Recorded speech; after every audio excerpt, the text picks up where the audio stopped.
Well, it was a tough weekend for the Halos, losing 3 of 4, and a lot went wrong. And we'll tell you about one particular thing that's easily fixable. It's time to get locked on with Mike and Jon, and this is Locked On Angels. You are Locked On Angels, your daily Los Angeles Angels podcast. Part of the Locked On Podcast Network, your team every day. Thanks for making Locked On Angels your first listen of the day. You can find us anywhere you get your podcasts, including Apple Podcasts, Spotify, and SiriusXM by searching Locked On Angels. And the best way to help us out is by giving us a rate and a review. And those watching on YouTube, make sure that you're subscribed and click the bell to be notified every time a new episode drops. And today's show is sponsored by BetterHelp. BetterHelp connects you with a licensed therapist who can take you on that self-discovery journey from wherever you are. Visit BetterHelp.com/LockedOnMLB today to get 10% off your first month. Thanks for being here for this episode of Locked On Angels, where it's your team every day. You've got the Frisch Brothers here with you, a.k.a. the Super Halo Bros. My name is Jon, and that's my brother Mike. And my name is Mike, and that's my brother Jon. If you're joining us for the first time, just know that Mike and I are lifelong fans of this team. We've been around the block, and we've seen our share of good Halo teams and bad Halo teams. And you might be feeling like after this weekend, we got ourselves another bad team. But we'll talk about this weekend series against the Astros in Houston. Locked On Everydayers, don't forget that we are recapping every single game of the Cubs series this week. They're coming to town. That's exciting. I'm going on Tuesday, Mike. I think you're going on Tuesday as well. I'm going on Tuesday as well. We'll be there on Tuesday. I love it. If you're there and I'm there, it'd be great to meet some Locked On viewers and listeners. Be there. Oh, hey. Yeah. Hey, by the way, if you're Locked On every day, don't forget that Fan Mail Friday is coming, so get your questions in all week long. We'd love to hear from you and get your questions to answer those on Friday. But, Mike, let's begin the series recap with the loss on Thursday. Angels lose 5-2 on Thursday night. Let's talk about it. I've been a big fan of Reid Detmers since he came up, Johnny, but I've been really frustrated with how he's performed this season so far. He struggled with one thing that Angel pitchers, starters specifically, really struggle with, and that's shutdown innings, where you get the lead or you at least get a tie, and then they come back in the next inning and they can't keep the other team from scoring. Right. And that just is, it's so frustrating. And you saw this with Reid. He was given a 1-0 lead and then a 2-1 lead. And both times he gave up the lead, and he went 5 innings. He gave up 6 hits, 4 runs, 2 walks, 2 Ks. And stop me if you've heard this before, Johnny, but Detmers was in control all the way through the 4th inning. Right. And then in the 5th inning, that 3rd time through the order, he really, really struggled, which has been the narrative around him. And here again is something that Reid has struggled with and other starters have struggled with. When they're up 0-2, when they have an 0-2 count on the other team. And I saw this stat this weekend that I thought was very telling. Opponents have a .210 average against the Angels when they're up 0-2. Angels pitchers are up 0-2. It's the highest average in the majors. Jon, the big league average is 151. That's where the Angels should be too. Exactly. And so the Angels, it's almost 70 points higher. And then after the game, Reid gave an interview, and I'm going to share the quote, Jon. I'm going to give you a thought, and then I have a question for you. Okay. Reid gave an interview, and he said that he didn't feel like his other pitches were good. He was frustrated that he wasn't getting that many swings and misses. But here's what I thought was interesting. He said, "It's not like I'm not trying out there. It's just how things are going right now, and hopefully things will flip around soon." We're going to share a quote from Trout later on that frustrated me too. This one feels very defensive. It feels like people, in his mind, he's assuming people are assuming that he's not trying out there. And I don't think it has anything to do with trying. The question isn't about that. The question is, are you adjusting? Because you're the same pitcher in every single start, Reid. You're the same pitcher, and it doesn't seem like you're able to get through the 3rd time through the order. You can get to the 4th inning, and then the 5th inning, you fall apart. And so nobody's questioning if you're trying. The question is, are you even adjusting? And so, Johnny, I want your response to that quote. And then the question I have for you is this a Detmers issue, or is this an Angels starting pitcher issue, or maybe it goes deeper than that? Tell me your thoughts. Well, with Reid Detmers saying it's not like I'm not trying out there, I understand where he's coming from. But Mike, you watched that play at home happen right in front of him. There was a pass ball, I believe, and somebody could have easily ran down from third base and scored a run. And Reid just stood there. So Gio Urshela hustles to home plate to cover it, because Reid's just standing there. And I'm like, you're telling us that you're not trying. Well, I just watched you not try. I don't know where his head was in that moment, but that's not really like a pitching issue. Here's what I have with Reid Detmers. You go up 0-2 on a hitter, and you went from 0-1 to 0-2 on a fastball up. So you just threw a fastball for a strike. Now it's 0-2. What does he do? Fastball up. Same exact pitch. I watched it happen multiple times. And that's what you're talking about when Reid Detmers needs to make an adjustment. And Mike, this to me, it goes all the way to Matt Wise. I was furious on Thursday. I said, what does Matt Wise even do? Yeah, I think you've asked that question since we've started this show. I have 467 times, Johnny. Well, make it 468 because I'm asking it again, Mike.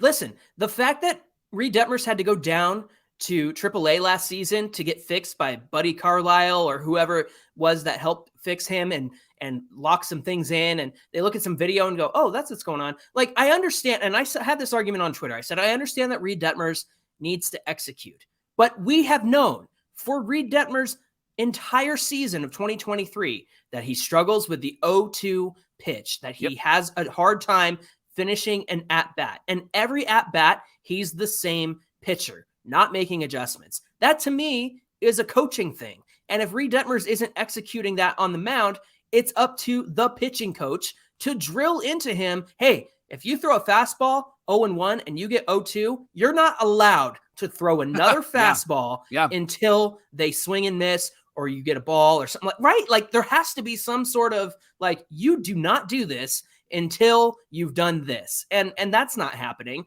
Matt Wise can't fix a flat tire, Mike, because I think about Jeremy Reed last season and how the hitting approach was approachless. There wasn't one. And Taylor Ward credited Trent Woodward with helping him with his swing. So it's very obvious to me that the guy who replaced Mickey Callaway because he got caught up in a scandal and had to get fired is not cut out for this major league roster of pitchers. And yes, I think we came around on Matt Wise last season because the pitching staff ended up doing pretty well. But you look at Reid Detmers, you look at Jose Suarez, you look at Patrick Sandoval. These guys are not executing, and we know that they're good. So it tells me that the coaching from Matt Wise does nada. It does zip. He is a pitching Jeremy Reed with no solutions, no adjustments, and no coaching skills. Well, and the problem is so good. The problem is that we don't get to even hear from him either. Like he doesn't get because allowed. It's all sunshine and rainbows and rolling hills and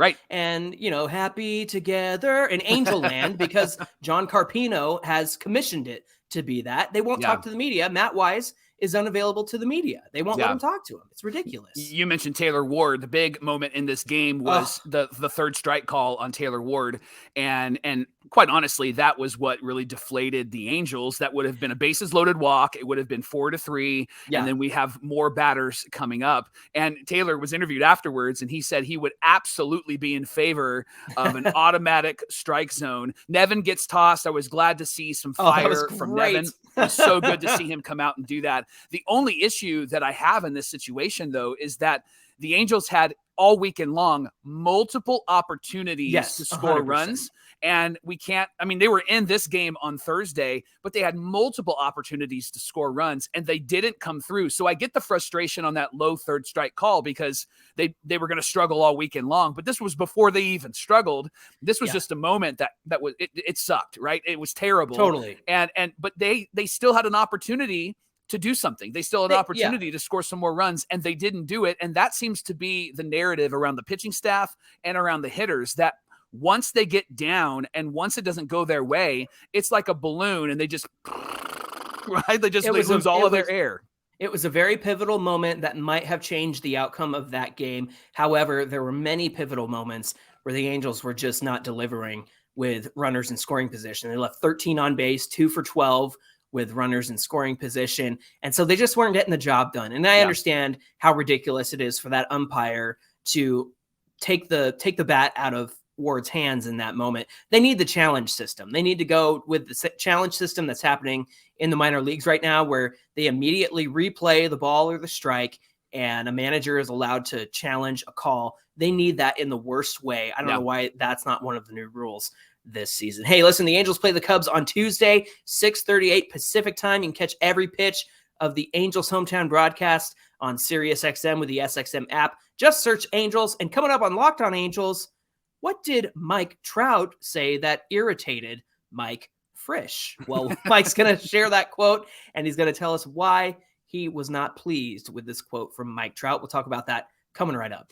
Locked On Angels is brought to you by eBay Motors. For a championship team, it's all about making sure every player is a perfect fit. And the same goes when it comes to your vehicle. Every part needs to fit just right.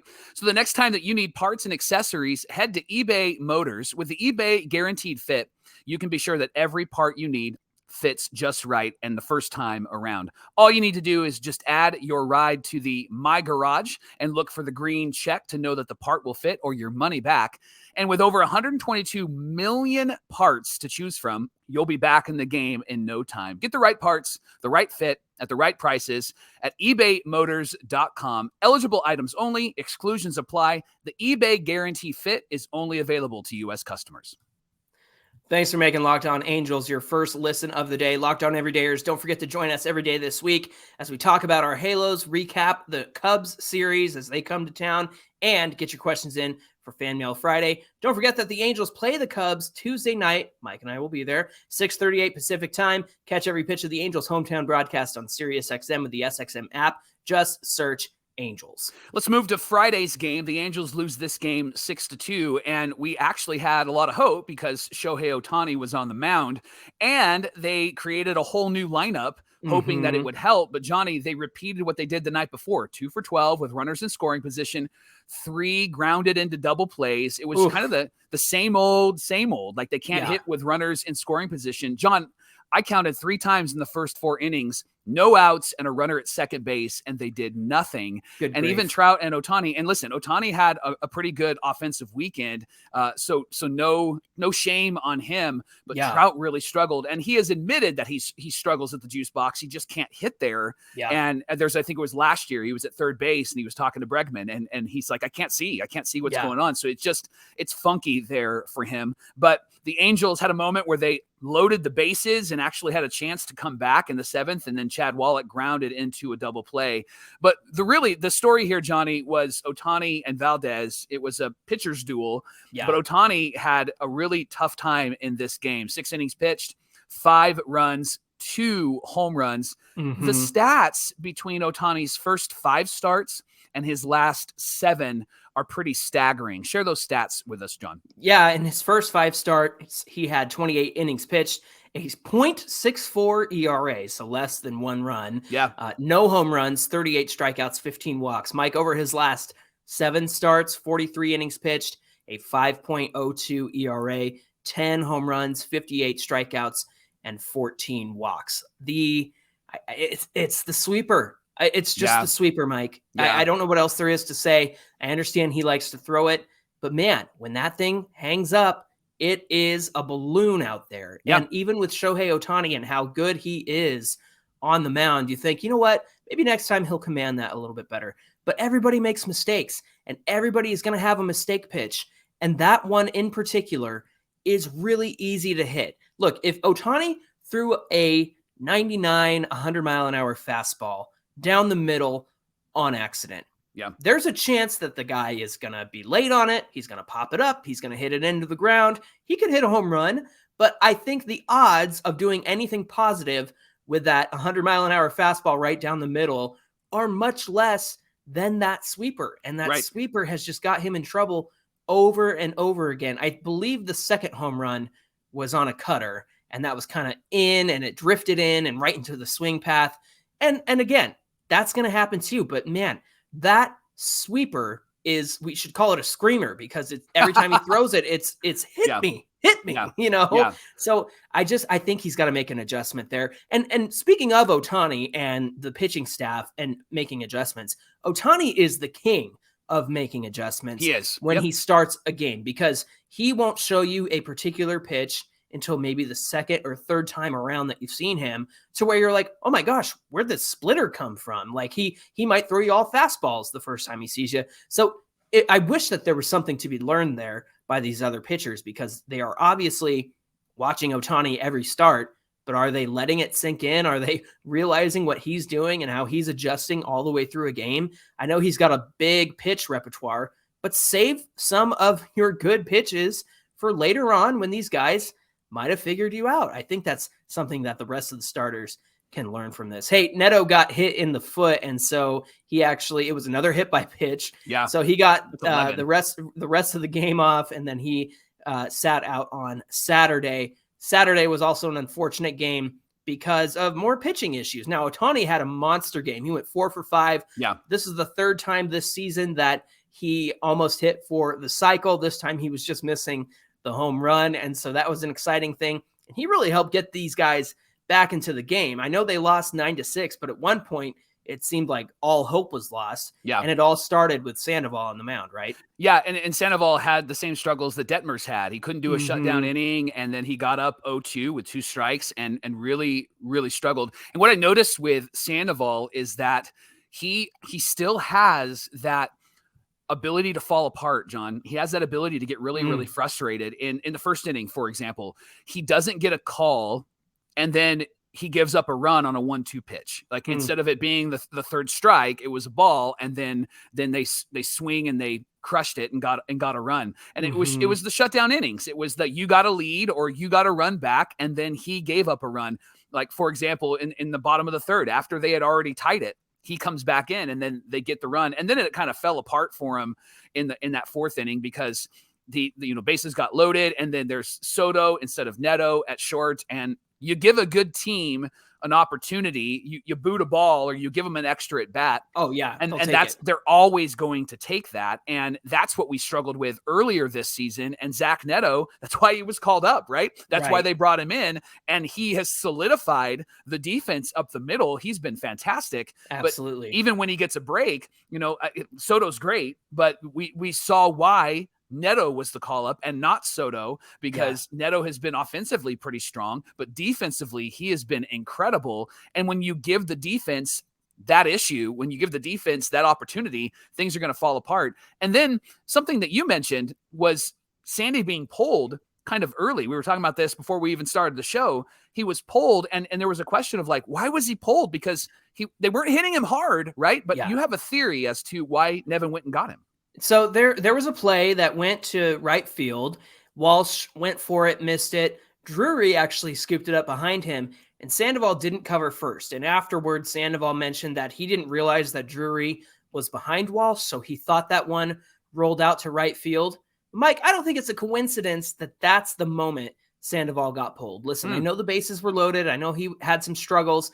Jacob Webb came in, first pitch to Bregman. It's a grand slam. There it goes, right? And the Angels fight their way back, right? I know, freaking Bregman all the time, and his Peaky Blinders mustache. That's good. The whole team's got that going. I got to give credit to Max for that one. But listen, the fact is this: I think that Sandoval watched that play, didn't cover first base, and Nevin said, "Okay, if that's the game you want to play, then that's what we're gonna do." Like I almost feel like it was a dad mode move where it was like, if you're not going to do what you're responsible for and cover the base like you should be, I don't care that ball may have rolled out to right field. It didn't, and it cost you an out, and so you're out. I'm taking you out. Yeah. That's just my theory. I understand that Sandoval probably could have gone more, but I also understand he was in a pickle with the bases loaded. I just think that if there's a world where you keep your starter in to fight through something and not turn it over to Jacob Webb taking on Alex Bregman in a bases loaded situation and give up a grand slam, like if anybody's going to do that, let Sandoval be the guy to give up the grand slam. At the same time, I understand that Nevin's got to have a hook when guys are struggling. I think it was that moment that caused that. Here's the quote that really frustrated me, John. After the game, Mike Trout said the Angels for sure should be able to compete against teams like the Astros. Oh, and for sure. He said, we've been in a lot of ball games. We've had a lot of chances in a lot of ball games, just fell short. It's a long season. Obviously, we got to start picking it up. I love Mike Trout. I'm thankful for Mike Trout. I'm glad he's on our team. But there was a quote from Alex Cora from yesterday after the Red Sox fell apart. And Alex Cora owned it, took accountability, and said, hey, like, this is my fault. This team is better. We have this roster. I got to do what I do with this roster. But there was accountability in that. Trout has always been Switzerland in everything that he says, right? Like he's always been right in the middle. There's not any passion up or down, left or right. It's just here it is, right? When he does things like he did a mental health thing that I saw that was posted yesterday, awesome. It was so good. And it's definitely needed. But when it comes to his team, I think I need my leader to say something more than just say something. We've been in some ball games. We just fell short. It's a long season. Obviously, we got to start picking it up. I don't like that, John. I don't like it at all. What do you think? Yeah. I'm with you. I mean, somebody's got to show some passion. Somebody's got to show some fire. I mean, like I bring this up all the time. Weaver getting pulled out of a game in Texas as he's walking off the mound. They're playing Hit the Road, Jack. Don't you come back. No more, no more. He's singing along with it. And Alex Curry asked him, why were you singing that song on your way out? And he goes, because I sucked and I deserved it. Like I deserved to be pulled. And it's just nice to hear some accountability, not Aaron Loop. I was pitching scared, like a little B word accountability.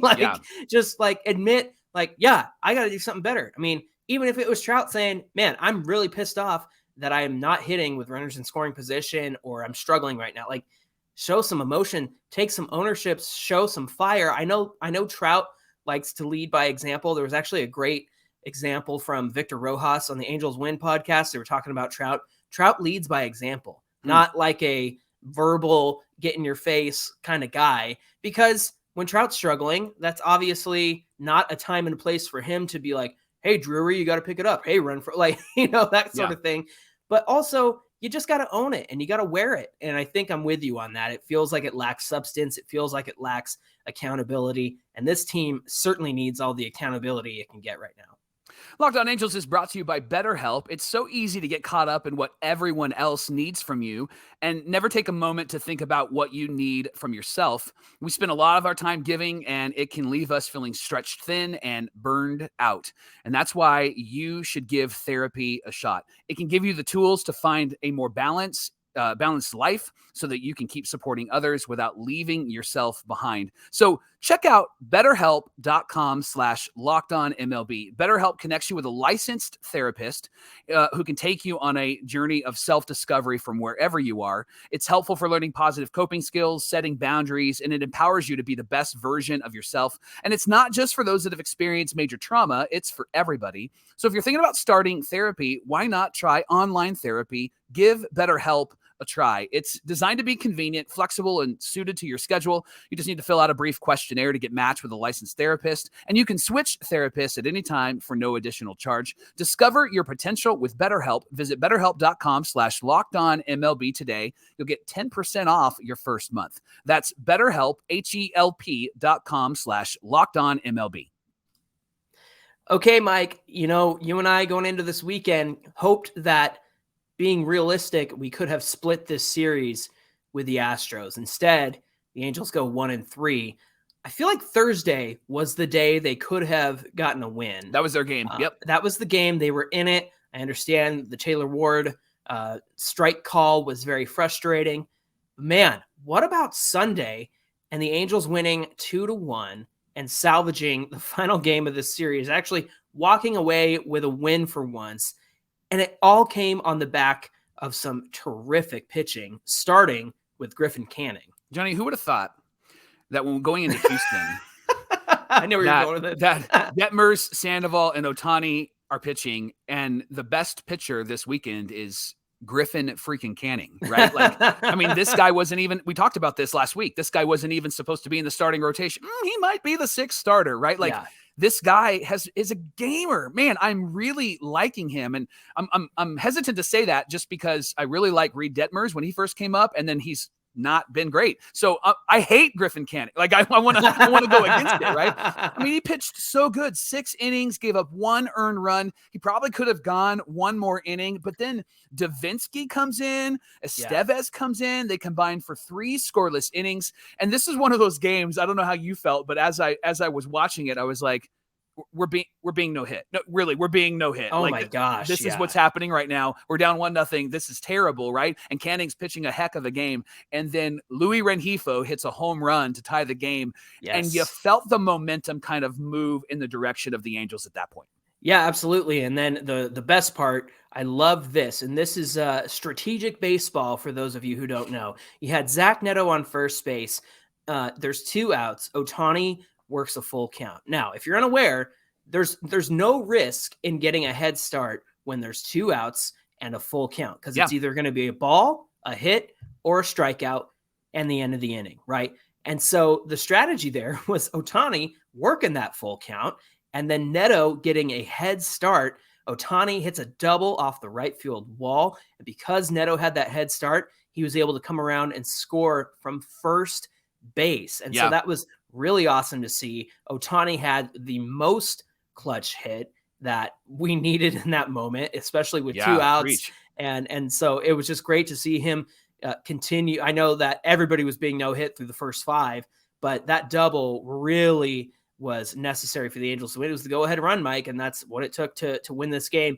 I got to say, Chris Davinsky coming in has really found it again. That separation on his fastball and the off-speed pitches that he has now has really improved. He found his velocity again. He gave up a double. That runner got to third, and got to give credit for him for getting out of that inning, and to Gio Urshela, who made an incredible diving stop, held the runner at third, and threw all the way across to first. So together, they were able to get out of that inning. And it was an odd situation, Mike, because it was Davinsky for 1 inning and 2/3, and then Phil Nevin really wanted to match up Bregman with Carlos Estevez. And so Estevez ended up getting the 4-out save, which was nice. Yeah. And, 14 saves in a row. That's really awesome.